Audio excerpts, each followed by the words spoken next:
Muscles को जो है डिजेनरेट करती है और मसल्स जो हैं आपकी टाइम के साथ साथ वीक होती चली जाती हैं, कमज़ोर होती चली जाती हैं और काफ़ी हद तक ये जो मसल्स हैं श्रिंक हो के उनके जितनी भी अंदर स्ट्रेंथ होती है वो पूरी तरह से ख़त्म हो जाती है।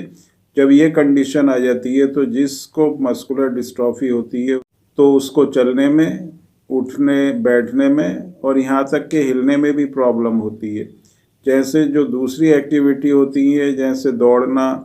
जंप करना, कूदना, इधर उधर भागना, खेलना, ये सब जो एक्टिविटी होती हैं ये तो बिल्कुल ही मस्कुलर डिस्ट्रॉफी वाले जो पेशेंट होते हैं वो नहीं कर सकते। मस्कुलर डिस्ट्रॉफी जिसको होती है उसकी वॉलेंट्री और इनवॉलेंट्री मसल्स दोनों ही अफेक्टेड होती हैं। ख़ास तौर से मस्कुलर डिस्ट्रॉफी जो है हमारी वॉलेंट्री मसल्स या जो स्केलेटल मसल्स होती हैं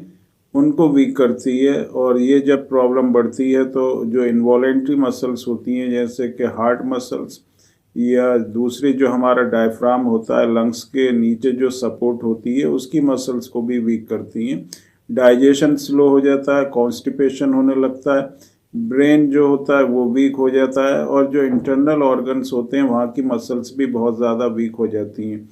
तो ये एक इस तरह की कंडीशन है कि जिसको मस्कुलर डिस्ट्रॉफी होती है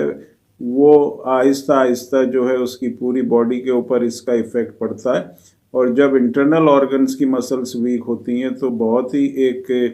पेनफुल कंडीशन होती है और जो लाइफ होती है मस्कुलर डिस्ट्रॉफी के पेशेंट की वो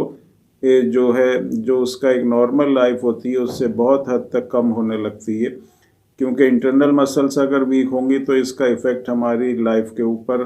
पड़ना ही है। तो मस्कुलर डिस्ट्रॉफी के कई तरह के सिम्टम्स होते हैं, परेशानी होती है। कॉज जो है इसका म्यूटेशन होता है, जो जीन रेस्पॉन्सिबल होती है डिस्ट्रॉफिन प्रोटीन बनाने के लिए, उसकी वजह से ख़ास तौर से मस्कुलर डिस्ट्रॉफी होती है। अब इसकी अगर हम बात करें ट्रीटमेंट के बारे में तो जो अल्टरनेटिव मेडिसिन या कॉम्प्लीमेंट्री जो मेडिसिन होती हैं उसमें जिसमें होम्योपैथिक मेडिसिन भी आती है तो इस तरह की जो मेडिसिन होती हैं वो बहुत ही इफ़ेक्टिव होती हैं मस्कुलर डिस्ट्रॉफी को ट्रीट करने के लिए। मेडिसिन जो हैं ओवरऑल स्ट्रेंथ बॉडी की बनाती है। आपका जितने भी सिस्टम, आपका जो नर्वस सिस्टम है, आपका जो सर्कुलेटरी सिस्टम है, स्केलेटल सिस्टम है, मस्कुलर सिस्टम है, इन सबको स्ट्रेंथ पहुंचाती है। जो फैक्टर्स हमारे जो डिफरेंट ऑर्गन्स और जो हमारी बॉडी के अंदर जो सिस्टम होते हैं उसको ताकत देने के लिए रेस्पॉन्सिबल होते हैं तो उन फैक्टर्स को ये जो मेडिसिन्स हैं वो बनाती हैं, बढ़ाती हैं, जिससे आपकी बॉडी में पूरी ओवरऑल जो है एक तरह की स्ट्रेंथ, ताकत आपको महसूस होती है। आपकी जो मसल्स श्रिंक हो रही हैं, कमज़ोर हो रही हैं, वीक हो रही हैं, वो कमज़ोर होना रुक जाती हैं और वो एक जगह पर आकर स्टेबल हो जाती हैं और उसके बाद उनमें जो इम्प्रूवमेंट, ताकत भी आने लगती है, मसल्स में स्ट्रेंथ आने लगती है। आप जो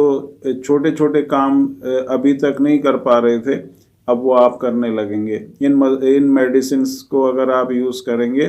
तो जो आप जितनी ताकत आप बैठने के उठने में लगाते हैं तो आप देखेंगे कि कुछ दिन लेने के बाद ही आपको इतनी ताकत लगाने की ज़रूरत नहीं पड़ेगी। आप अगर चेयर के ऊपर भी बैठे हैं और जिन लोगों को मस्कुलर डिस्ट्रॉफी होती है उनको काफ़ी ज़ोर लगा के उठना पड़ता है, लेकिन ये जो मेडिसिन्स हैं, जो homeopathic medicine combination formula medicine है, अगर आप लेंगे तो आप देखेंगे कि अगर अब आप इन मेडिसिन्स को लेने के बाद चेयर पे से या स्टूल से उठेंगे तो आप आसानी से उठ जाएंगे, आपको ज़्यादा परेशानी नहीं होगी, ज़्यादा ज़ोर आपके ऊपर नहीं लगेगा चलने में। आपको जो अगर आप बहुत से लोगों को क्या होता है मस्कुलर डिस्ट्रॉफी के जो पेशेंट होते हैं वो गिर जाते हैं, जो बच्चे होते हैं डीएमडी के बच्चे वो चलते चलते गिर जाते हैं। तो इस तरह की जो कंडीशन होती है बच्चों में वो भी नहीं होती। ये मेडिसिन लेने से ताकत आने लगती है, जो काफ मसल्स जो हार्ड हो जाती हैं वो भी लूज़ होने लगती हैं, सॉफ्ट होने लगती हैं। तो नर्वस सिस्टम में स्ट्रेंथ आती है, कार्डियक जो मसल्स होती हैं उसमें ताकत आती है, जो हमारा पूरा ओवरऑल सिस्टम है उसको स्ट्रॉन्ग करती हैं। तो इस तरह से अगर हम देखें जिन लोगों को मस्कुलर डिस्ट्रॉफी है वो अगर ये homeopathic combination formula medicine use करेंगे तो उनको बहुत हद तक इससे इम्प्रूवमेंट होगा, उनकी कंडीशन में सुधार होगा।